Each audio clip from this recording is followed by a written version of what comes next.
એક બહેને પોતાના શોખ ખાતર પોપટની એક જોડ ખરીદી. 2 દિવસ પછી આ પોપટ બોલતા નહીં હોવાથી પેલા દુકાનદાર પાસે જઈને કહેવા લાગી કે આ તો બોલતા નથી, તો પાછા લઈ લો. દુકાનદારે તેને કહ્યું કે તમે તેના પિંજરાની નજીક અરીસો મૂકજો, કારણ પોપટ તેમાં પોતાનું પ્રતિબિંબ જોઈને વાતો કરતા હોય છે. પેલા બહેને તો અરીસો લાવીને મૂક્યો તો પણ તેઓ બોલતા ન હતા. તેથી ફરી દુકાનદાર પાસે ગઈ. તેણે કહ્યું, તમે તેમના માટે સીડી મૂકો, જેના ઉપર કૂદકા મારીને બોલશે. બહેને તો સીડી લાવીને પાંજરામાં મૂકી, છતાં પણ બોલ્યા નહીં.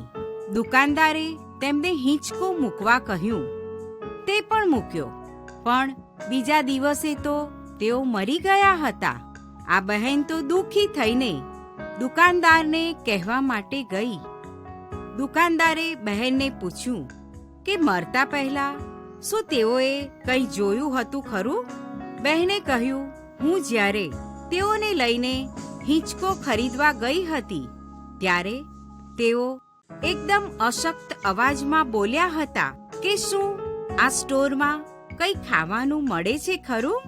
મિત્રો, ઘણીવાર આપણે બીજી બધી બાબતો ઉપર ધ્યાન આપીએ છીએ, પરંતુ જેની ખરેખર અગત્યતા છે તેને જ ભૂલી જઈએ છીએ. આજકાલ આપણું જીવન બહુ વ્યસ્ત થઈ ગયું છે અને એ બધામાં આપણે ઈશ્વરથી દૂર જતા રહીને ઈશ્વર અને ઈશ્વરની હાજરીને દુનિયાવી વાનાઓમાં ઓતપ્રોત થઈ જઈને ભૂલી જ ગયા છીએ.